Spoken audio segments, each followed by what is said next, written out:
States on alert.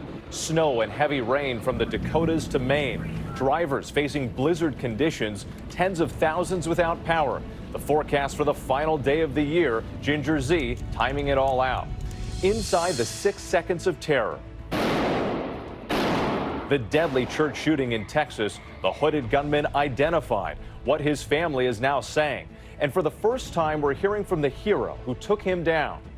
New details about the Hanukkah stabbing attack. The suspect now facing federal hate crime charges. The surveillance video showing him moments after his rampage. What authorities say they found on his phone and in his handwritten journals.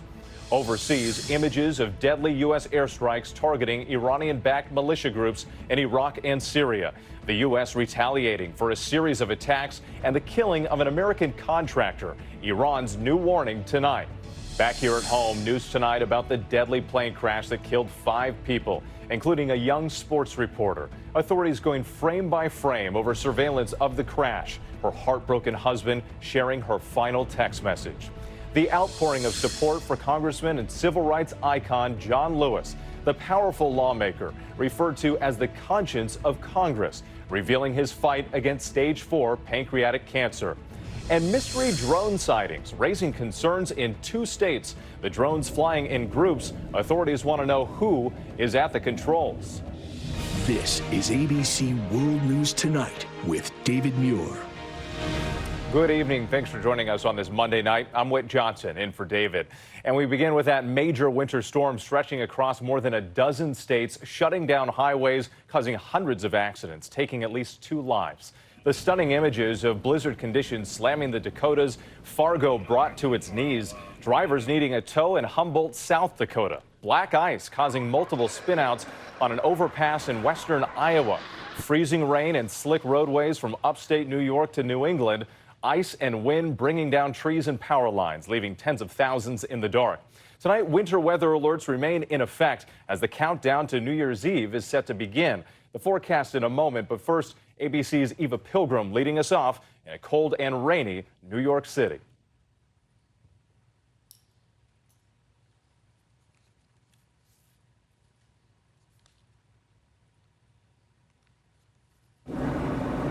Tonight, the upper Midwest reeling amid whiteout blizzard conditions and massive snow drifts there. An icy mess in the Northeast. Millions now traveling over the holidays. Water, snow, ice, roads are very slick, very hard to manage. In Maine, multiple crashes on icy I-95, stretches of the crucial highway shut down, backups for miles. In New Hampshire, this truck crashing into a utility pole, knocking out power. If you don't have to be out on the roads today, just stay inside and wait for this storm to finish. Back in the Midwest, the mayor of Fargo, North Dakota, calling this one of the worst storms they've had. A farmer helping pull one of the city's police vehicles out of the snow, more than 20 inches falling in parts of the Dakotas. In Minnesota, hundreds of crashes and at least 2 fatalities.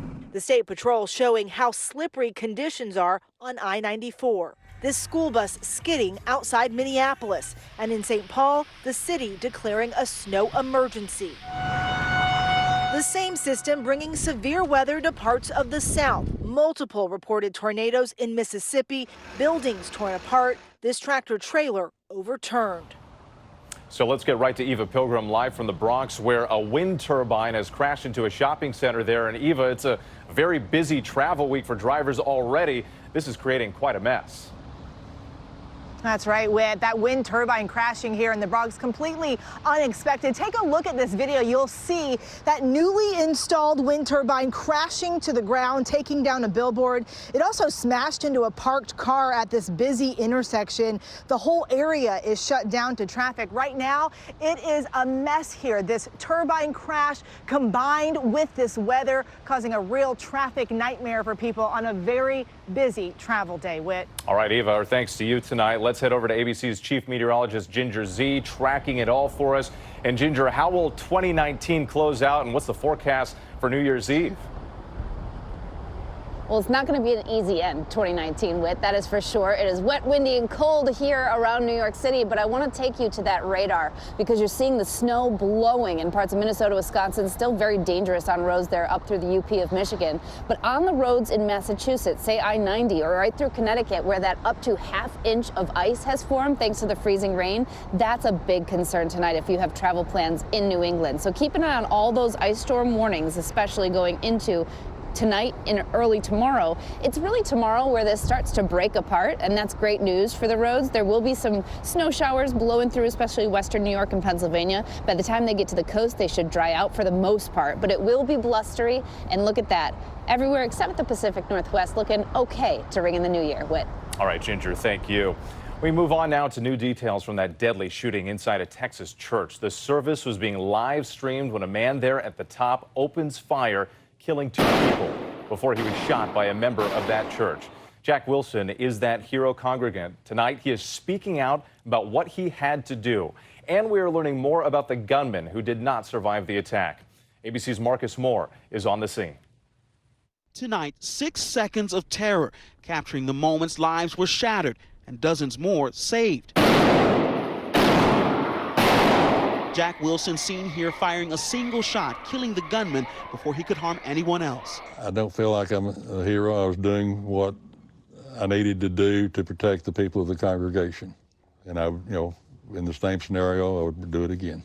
The split-second decision stopping an attack that erupted in the middle of Sunday morning service at the West Freeway Church of Christ near Fort Worth. The church live streaming the service. In the video, you see the alleged shooter, Keith Kananen, get up from the back of the room. He appears to say something to a deacon and then pulls out a shotgun. His left hand never was visible, so I'm assuming at this point that the shotgun was in his pocket with all the way up under his armpit. The gunman opened fire, hitting and killing 67-year-old Richard White and 64-year-old Tony Wallace. Wallace's grandson was in the sanctuary at the time. The gunman stood up and turned around to him, so probably like 3 feet away from my papa. It's kind of like heartbreaking, but sometimes you gotta be strong about it and just keep on going. Authorities say the shooter seen here from a prior arrest has had run-ins with law enforcement in the past, but they have not figured out a motive for the attack. Kananen is described as a transient, but why he would take aim at innocent people at a church is a mystery. There were more than 200 people in the room at the time. At least 6 people drew their own weapons in the moments after the shooting. Wilson trained the church's volunteer security team and no doubt saved countless more lives with his quick-thinking action. I see myself as doing what needed to be done to take out the evil threat. And Marcus Moore joins us live from the scene once again. Marcus, this congregation had been training for active shooter situations ever since a new law there was passed. Yeah, that's right. With the law passed just a few months ago, allows people to bring guns into places of worship. And this church's volunteer security team was formally organized after that law passed. The state's attorney general has called this church a model, and Whit once again praised that hero parishioner for stopping this attack that lasted just 6 seconds. As you pointed out, could have been a lot worse. Marcus Moore, thank you so much. We want to turn now to the suspect in that machete attack at a Hanukkah party in New York. He's now been charged with federal hate crimes. Grafton Thomas was already facing attempted murder and burglary charges for the stabbings at a rabbi's home. Within hours, he was under arrest, and what authorities say they found in his car and on his phone led to those new federal charges. Here's ABC's Stephanie Ramos. Tonight, hate crime charges filed against 38-year-old Grafton Thomas, accused of stabbing 5 people with a machete during Hanukkah celebrations in the New York suburb of Muncie. Investigators say journals recovered from Thomas's home appear to express anti-Semitic sentiments and refer to the Black Hebrew Israelite movement, some of its members espousing hatred toward Jews. Prosecutors say there were also references to Hitler, drawings of a Star of David, and a swastika. There were about 100 people inside the rabbi's home Saturday night at the time of the attack.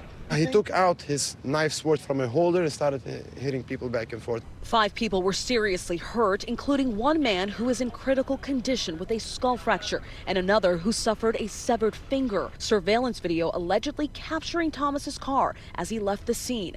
A witness writing down the license plate for police. I ran after him.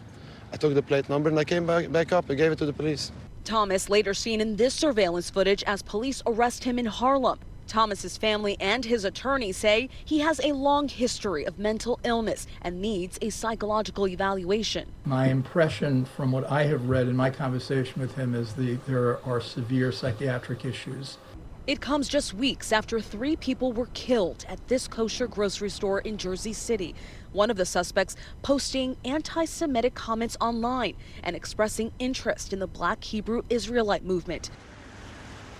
In Thomas's car, agents recovered a machete, a knife, and a phone, showing searches for local temples and an article about security in the wake of recent anti-Semitic attacks. And today, the judge here at the court even asked Thomas if he was clear in the head. Thomas responded not clearly, adding that he needed rest. Thomas is pleading not guilty to all of the charges. All right, Stephanie Ramos, thank you. And from Louisiana tonight, new details about that deadly plane crash and the people who did not survive it. The husband of the young sports reporter who died now revealing he was supposed to drive with her, but he had to work, so she boarded that flight. It wasn't until after the crash that he saw her last text message. ABC's Kaylee Hartung on the scene in Lafayette again tonight. Tonight, officials discovering new surveillance video of the moments before this fiery crash in South Louisiana that could be a critical clue in this investigation. It gives us a very clear picture of what the airplane was doing as it came out of the clouds. Just about a minute after takeoff, the plane spiraling from 900 feet, controllers sounding the alarm, the pilot never making a distress call.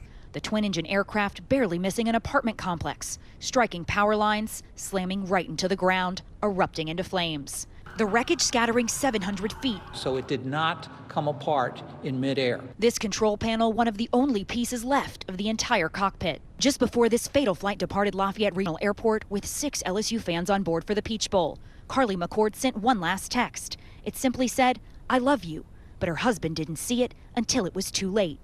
Stephen Insminger Jr. telling ABC, "It's the first thing I think about when I wake up and the last thing I think about when I finally fall asleep." And just hours ago, the one passenger who survived, Wade Berza, coming out of surgery. Most of his body burned. He's in critical condition. Kaylee Hartung, our thanks to you tonight. And from overseas, an Iranian-backed militia is vowing revenge after U.S. airstrikes on its forces in Iraq and Syria. The Pentagon releasing images of one of those strikes. The militia claims at least 25 people were killed. U.S. officials say the attacks were a response to the death of an American contractor killed by a militia rocket last week. Here's ABC's Kira Phillips. Tonight, Iran vowing consequences a day after these airstrikes against an Iranian-backed militia group in Iraq and Syria. The 5 targets, weapons, and command and control sites the Pentagon believes were used in a string of attacks on coalition forces, including one last week that killed an American contractor. Today, the first images of the destruction on the ground, the group claiming at least 25 people killed. Soon after the strikes, the president's senior national security team briefing Trump here at Mar-a-Lago. We will not stand for the Islamic Republic of Iran to take actions that put American men and women in jeopardy. The Iraqi government calling the strikes a flagrant violation of its sovereignty, while Defense Secretary Mark Esper warns there could be more to come. We will take additional actions as necessary to ensure that we act in our own self-defense and we deter further bad behavior from militia groups or from Iran. A senior administration official telling me as for more airstrikes, President Trump has the, quote, space to make more decisions. But there is concern we could see an escalation of violence. Meanwhile, an Iraqi military spokesman tonight calling the strikes a treacherous stab in the back. Kira Phillips reporting from West Palm Beach. Thank you. Tonight from across the country and both sides of the aisle, messages of support are pouring in for Congressman John Lewis after he revealed he's being treated for stage 4 pancreatic cancer. The civil rights pioneer says he spent his entire life fighting for justice, for human rights, but he admits he's never faced a fight quite like this. Tonight, the civil rights giant is vowing to head back to work following his shocking diagnosis of stage 4 pancreatic cancer. Congressman John Lewis saying the cancer was found during a routine checkup, writing, "I have decided to do what I know to do and do what I have always done. I am going to fight it." For his entire life, the 79-year-old has used his voice to stand up for others, shoulder to shoulder with Martin Luther King Jr. during the civil rights